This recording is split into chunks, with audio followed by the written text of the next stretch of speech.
morning, a good evening, a good afternoon to you all, according to the location you are in right now.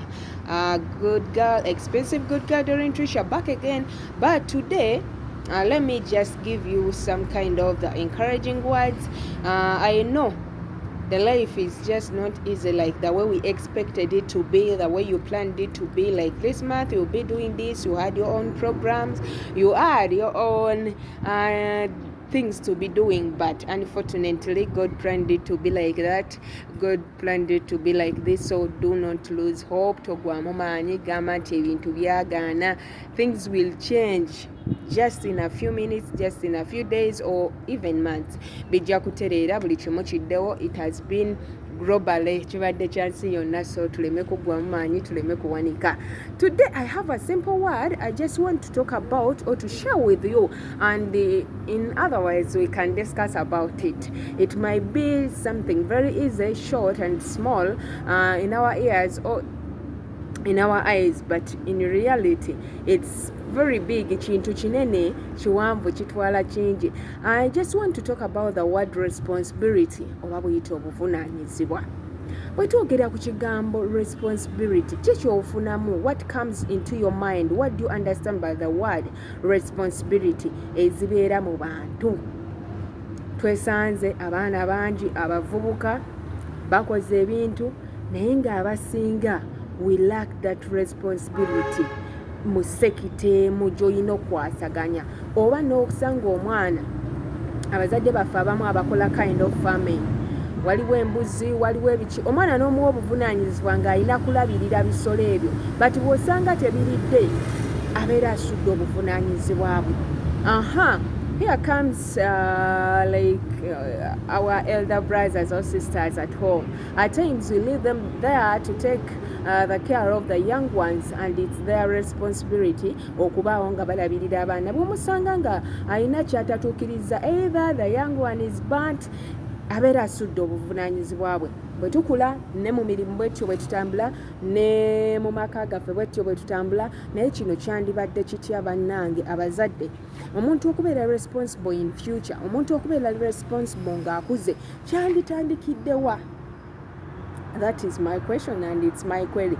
Because twesanga abamu ku mirimu gye tutambulira nga tunyigiriziddwa, ebintu bye tukola nga tunyigiriziddwa kubanga our uplifting wasn't kind of or tekyaliko nnyo siira bwe twali tukuzibwa. There is something like omwana okubeera omuntu omukozi.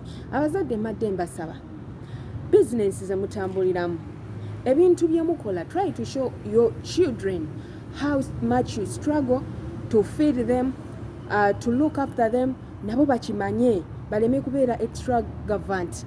Ekintu kyakola kimuyambe naye amanye nti I remember when I was growing, my mom or my dad used to go through this and this for us to be well, for us to study, for us to eat, for us to sleep, such kind of things.